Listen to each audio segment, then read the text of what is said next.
सृष्टि बचपन से ही दिखने में सुंदर नहीं थी, लेकिन अमीर बाप की बेटी सृष्टि पर उसकी माँ जान छिड़कती। मेरी बेटी कितनी प्यारी है, भगवान सबको सृष्टि जैसी बेटी दे। सृष्टि धीरे धीरे बड़ी होती है। एक दिन सृष्टि की सहेली कहती है, तू दिखने में कितनी अजीब सी है, लेकिन मैं जानती हूँ हम सब में सबसे अच्छी शादी तो तेरी ही होगी। तेरे पापा अमीर जो है। और बता नहीं सकते यार, दहेज तो हर कोई देता है, ये क्या ज्यादा ले जाएगी अपने पति के लिए? अरे बड़े शहर में कोठी है इसके पापा की। अरे पापा की है ना, कौन सी इसकी है? इसकी होती तब तो कोई भी लड़का इससे शादी कर लेता। अरे पापा की मतलब पापा की है तो मेरी ही है ना? किसने कहा? अब तेरी तो तब होगी ना जब तेरा भाई ना हो। वैसे भी शादी के बाद सारी प्रॉपर्टी भाई के नाम होती है। सृष्टि समझ जाती है कि उसे किसी भी हालत में माँ बाप की सारी प्रॉपर्टी को अपने नाम करना है, लेकिन कैसे? एक दिन सृष्टि का भाई शीनू कहता है, बहन क्या कर रही है? तुझसे एक बात करनी है।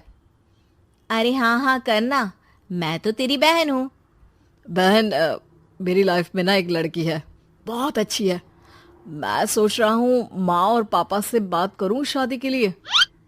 सृष्टि को समझ में आ जाता है कि भाई की शादी होते ही भाभी उसे एक दिन भी घर में बर्दाश्त नहीं करेगी। क्या बात है भाई, बताना कौन है वो? यार वो बहुत अच्छी लड़की है, पढ़ी लिखी है, मेरे साथ जॉब भी करती है। बस एक प्रॉब्लम है। प्रॉब्लम? क्या प्रॉब्लम है भाई? यार वो शादीशुदा है, लेकिन उसके पति ने उसे सिर्फ इसलिए छोड़ दिया क्योंकि उसके माँ बाप दहेज नहीं दे पाए। सृष्टि ये सुनकर न जाने क्यों खुश हो जाती है। अरे भाई तो क्या हुआ, लड़की तुझे तो पसंद है ना? शीनू को लगता है कि बहन उसे समझ रही है। वो इस बात से अनजान होता है कि उसकी बहन की मंशा पूरा घर हड़पने की है। सृष्टि अपनी माँ से कहती है, मम्मी मुझे तो बहुत चिंता है। पता है शीनू क्या कर रहा है? अरे क्या कर रहा है? वो तो काम पर जाता है और वापस घर आता है। नहीं ना माँ, वो यही तो नहीं कर रहा, बाकी सब कर रहा है। आपको पता है उससे प्यार है, और वो भी एक शादीशुदा लड़की से। ये क्या हो गया? मैं सोसाइटी में क्या मुंह दिखाऊंगी? अरे तेरे पापा तो यही कहेंगे कि मैंने ही उसे बिगाड़ दिया है। माँ देखो, मेरी बात मानो, पापा पर भी विश्वास करने की जरूरत नहीं है। अब आप ही बताओ, पापा इतनी देर घर के बाहर रहते हैं क्यों? बोलो। अरे बेटा वो तो नौकरी करते हैं ना। तू बहुत भोली है माँ। पापा का ऑफिस तो 7 बजे खत्म हो जाता है, लेकिन देखो कितनी देर से आते हैं। अरे नहीं नहीं बेटा, ऐसी कोई बात नहीं है। सृष्टि माँ को एक औरत से बात करते पिता की फोटो दिखाती है। देखो माँ, कैसे हैं पापा? मैं ना कहती थी कि पापा सही नहीं है। मैं तेरे पापा से बात करूंगी, दे फोटो मुझे। ओ माँ, वो तो डिलीट हो गई। लेकिन चल, तूने तो देख लिया ना। पापा से बाद में बात कर लेना, और हाँ, मेरा नाम बिल्कुल मत लेना। हाँ माँ। अब क्या था, सृष्टि के माँ और पिता के बीच झगड़ा होना शुरू हो जाता है। सृष्टि के मन में क्या चल रहा था कोई नहीं जानता था। एक दिन, माँ सृष्टि के लिए एक लड़का देखा है, वो लोग शाम को उसे देखने आने वाले हैं। और हाँ माँ, एक खुशखबरी, मैं और पापा मिलकर एक नया बिजनेस ट्राई कर रहे हैं। शाम को लड़का आता है, सांवले रंग का। सृष्टि को तो बिल्कुल भी पसंद नहीं आता।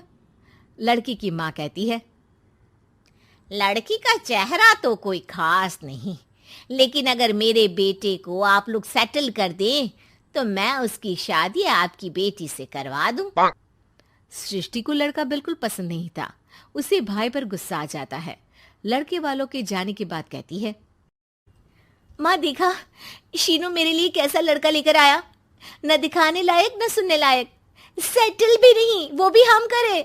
अरे माँ, मैं जानती हूँ ये मेरी शादी किसी भी घर में क्यों करवाना चाहता है। अरे कैसी बात कर रही है बहन? तूने तो देखा ना, लड़के को मैंने ही मना कर दिया तुझसे शादी के लिए। जिसने लड़का बताया था उसने उसकी बहुत तारीफ की थी। बात आई गई हो जाती है, लेकिन सृष्टि का मन शांत नहीं होता।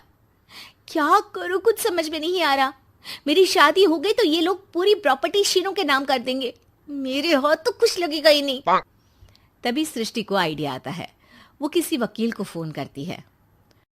जी देखिए, अगर आपके मम्मी पापा का तलाक हो जाता है तो आपके पिता की आधी प्रॉपर्टी आपकी माँ के नाम हो जाएगी, फिर उसे वो किसी को भी दे सकती है। सृष्टि अब माँ को बेटे के खिलाफ भरती है। माँ, शीनू पर नजर रखा करो, वो जिस लड़की के प्यार में है ना वो शादीशुदा है। यहाँ आएगी, सारा पैसा रुपया जमीन जायदाद सब हड़प लेगी। पापा का भी हाल तुमसे छुपा नहीं है। ऐसा ना हो कि मैं और आप एक दिन सड़क पर भीख मांगे। हे भगवान, मैं तो जीते जी मर जाऊंगी अगर ऐसा हो गया तो। ऐसा हो गया नहीं माँ, ऐसा ही होगा। अभी समय है, आगे का सोच लो। मैं तो कहती हूँ पापा से आधी प्रॉपर्टी लेकर अलग हो जाओ। पापा की आधी प्रॉपर्टी भी हम लोगों को अगर मिल जाती है ना तो अगले 7 जन्म सफल समझो। बेचारी माँ बेटी के कहने पर पति से तलाक लेकर अलग हो जाती है।